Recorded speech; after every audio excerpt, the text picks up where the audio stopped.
अस्सलाम वालेकुम व्यूअर्स, देख सकते हैं आप कि ये वही दो कैट्स किटन हैं जिनकी वीडियो मैंने लास्ट टाइम अपलोड की थी पार्ट 1 करके, और ये पार्ट 2 जो क्योंकि बहुत ही एक लंबी स्टोरी थी और मेरे को समझ में नहीं आ रहा था कि बिलाकर मैं अब इनका क्या करूं, क्योंकि एक दिन ये पूरा रह चुके थे स्टेयर्स पे, लेकिन तब भी इसको बिल्ली लेके नहीं गई थी। तो मैं बहुत परेशान थी कि भूखे प्यासे जो है ना मर ही ना जाएं 1-2 दिन में। तो फिर मुझे मजबूरन ये कदम उठाना पड़ा कि इन्हें फ़ीड कराना पड़ा, और ये बहुत डिफ़िकल्ट था मेरे लिए, क्योंकि मुझे बहुत डर सा भी लगता है बिल्ली का मुंह पकड़ते हुए और उसमें सिरिंज डाल के उनको दूध पिलाते हुए, क्योंकि बर्ड्स की बात अलग है।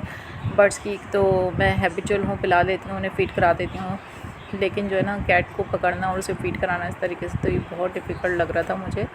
लेकिन फिर भी मैंने ट्राई की कि भाई किसी की जान से बढ़ के कोई चीज़ नहीं होती है। अगर इस तरह करने से उसकी जान बच जाती है, उनके हलक में कुछ पानी का कतरा, दूध का कतरा चला जाता है, तो शायद उनकी जान बच जाएगी, वो भूखी प्यासी नहीं मरेंगी। तो इस तरीके से मैंने पिला दिया। लेकिन अगली पहर रात जो है ना मुझे अंदाज़ा हुआ कि दूध डब्बे में पिलाने की वजह से इसमें जो है ना कुछ बारीक बारीक सी चींटियाँ हो गई थी। ये अगली रात मैंने इन्हें ओपन करा, खोल के देखा, तो ये दोनों बहुत ही मासूमियत से चिपटे हुए सो रहे थे एक दूसरे का सहारा लेके, क्योंकि इनकी माँ तो यहाँ थी नहीं।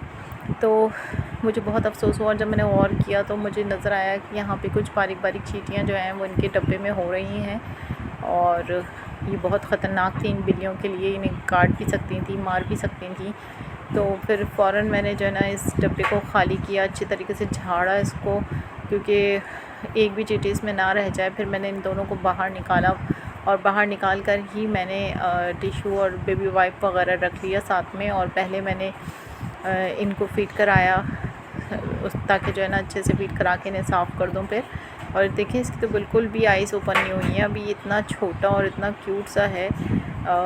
मुझे देख के अफ़सोस हो रहा था इसे उठाते हुए कि इसे माँ की बहुत ज़्यादा ज़रूरत है, और मैं बहुत दुआएं कर रही थी इनके लिए कि या अल्लाह ताला इनकी माँ जो है ना इन्हें आके ले जाए बस किसी तरीके से, क्योंकि मेरे फ़ीड कराने से भी मुझे इम्कान था कि ये मर सकते हैं, क्योंकि जो फ़ीड इनकी माँ कराती है और जिस तरीके से वो इन्हें साफ़ सुथरा रखती है तो वो हम नहीं कर सकते। बहरहाल मैंने इसे रात में सहरी के बाद फिर फ़ीड करा दिए थे दोनों को, इस तरीके से मैंने सिरिंज के ज़रिए, और ताकि रात भर इनका पेट भरा रहे, क्योंकि अब हम सहरी के बाद सोते हैं तो फिर अगली पहर उठते हैं सुबह में, तब तक ये भूखे रहते हैं। और फिर मैंने देखा ये दूध पीने के बाद कुछ इनमें थोड़ी सी एनर्जी आई, और ये थोड़ा सा चलने की कोशिश कर रहे थे इधर उधर। ये देखें स्टेयर्स चढ़ने की कोशिश कर रहा है ये बड़ा वाला, तो फिर मुझे मजबूरन ढक्कन को ढाक के और जाना पड़ा।